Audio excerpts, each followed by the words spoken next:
Question प्रश्न जो है वो बनने वाले हैं, क्योंकि आपके जो बेस लेवल एनसीईआरटी और आरबीएसई की पुस्तकें होती है उन्हीं के आधार पर जो है वो प्रश्न बनने वाले हैं। पहला अध्याय चलेगा जिसका नाम है स्वर्णिम भारत, प्रारंभ से लगा करके 1206 ईस्वी तक में। ठीक है, यहाँ से आपके राजस्थान के जो क्वेश्चन है वो महत्वपूर्ण जो है मैंने छांट करके इस सीरीज़ में जो है वो डाले हैं। ठीक है, और आपके महत्वपूर्ण प्रश्न बनने वाले हैं, तो मान के चलिए यहाँ से प्रश्न 100% आएंगे। पीडीएफ डाउनलोड करना चाहते हैं 360 पेज की पूरी पीडीएफ है, ई बुक बना रखी है हमने। डाउनलोड करना चाहते हैं, लिंक आपको जो है वो डिस्क्रिप्शन में दिया गया है, जल्दी से जाइए डाउनलोड कीजिए। चलिए प्रश्नों की ओर बढ़ते हैं। 31वां महत्वपूर्ण प्रश्न आता है, यहाँ से शुरू करते हैं। चंद्रगुप्त का उत्तराधिकारी शासक कौन था? तो बिंदुसार का नाम आता है। ठीक है, बिंदुसार जो था दोस्तों वह चंद्रगुप्त का उत्तराधिकारी शासक के रूप में जाना जाता है, बिंदु।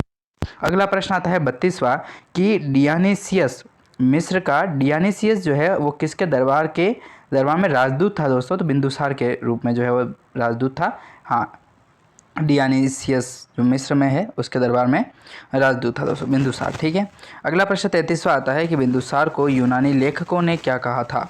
बिंदुसार को जो है वो यूनानी लेखकों द्वारा क्या कहा गया था?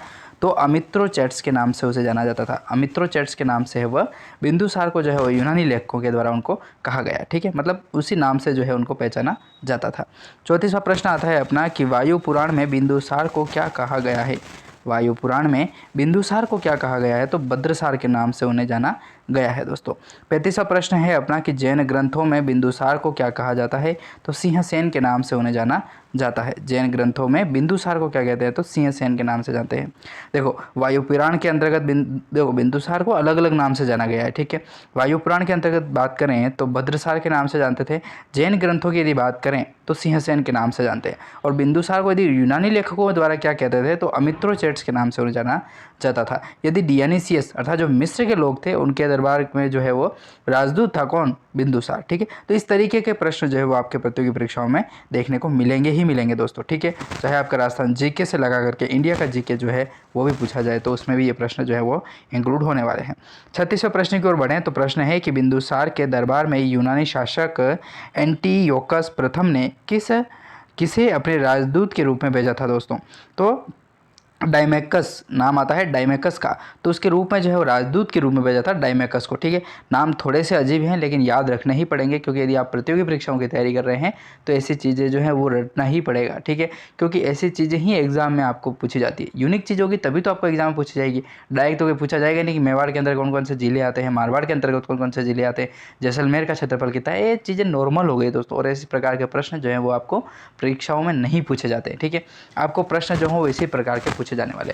तो भारत पॉलिटी है उसके बारे में बात करेंगे, इंडियन हिस्ट्री, कुल मिलाकर के जिस तरीके से प्रश्न बन सकते हैं एग्जाम में उन प्रश्नों के बारे में बात करेंगे। 37वां प्रश्न आता है अपना कि अशोक को किन उपाधियों से अभिभूत किया गया था? तो देवनापिय नाम आता है, देवनापिय या देवनापियंदसी। ठीक है, देखो नाम थोड़े से डिफ़िकल्ट होंगे लेकिन लिख के आप याद करें। और मैं चाहता हूँ कि इस पीडीएफ को आप डाउनलोड करें, उसके बाद इस पीडीएफ का प्रिंट आउट निकलवाएं, फोटोकॉपी निकलवाएं। ठीक है, फोटोकॉपी निकलवाएंगे तो क्या होगा, आपके पास एक पूरी की पूरी ई बुक बन जाएगी। ठीक है, उस बुक को आप डेली का डेली सोल्व करने का प्रयास करें। ये प्रश्न जो है इन प्रश्नों को आप डेली के डेली 3-4 पेज यदि कवर करेंगे तो डेली का डेली करेंगे तो आपका जो है कम समय में ये प्रश्न आप पढ़ पाएंगे। और जब आपकी इच्छा होगी, कोई कह रहा है मेरे को 10 पेज पढ़ना है दिन के, 20 पेज पढ़ना है या 50 पेज पढ़ना है, तो कुल मिला के आप एग्जाम से पहले आपकी प्रिपरेशन जो है वो कंप्लीट कर पाएंगे इन प्रश्नों के साथ। चलिए 38वां प्रश्न आता है अपना कि दक्षिणी भारत के किन अभिलेखों में अशोक नाम का उल्लेख मिलता है? तो मास्की तथा गुजरा नाम आता है। मास्की तथा गुजरा जो है दोस्तों दक्षिण भारत के अभिलेखों में जो है वो अशोक का नाम उल्लेख मिलता है।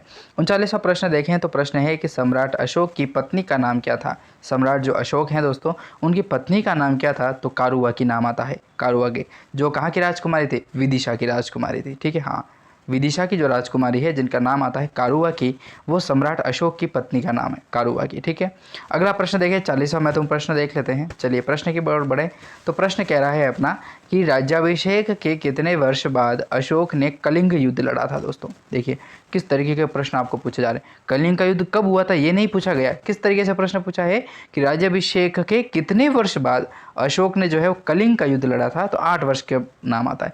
8 वर्ष के बाद जो है वो राज्याभिषेक के 8 वर्ष के बाद जो है वो अशोक ने कलिंग का युद्ध लड़ा था 261 ईसा पूर्व में। ठीक है, 261 ईसा पूर्व में जो है वो राज्याभिषेक के बाद अशोक ने जो है वो कलिंग का युद्ध लड़ा था दोस्तों। 41वां प्रश्न यदि देखें तो प्रश्न है कि अशोक के आक्रमण के समय कलिंग का राजा कौन था? तो नंदराज नाम आता है दोस्तों। नंदराज जो है वो अशोक के आक्रमण के समय कलिंग का राजा माना जाता है, ठीक है, नंदराज। 42वां प्रश्न है अपना कि अशोक को बौद्ध धर्म में किसने दीक्षित किया, मतलब दीक्षा दी या फिर पढ़ाया था अशोक को, ठीक है, बौद्ध धर्म की बात कर रहे हैं। तो नाम आता है दोस्तों श्रमण, निग्रोध व उपगुप्त नाम आता है, ठीक है।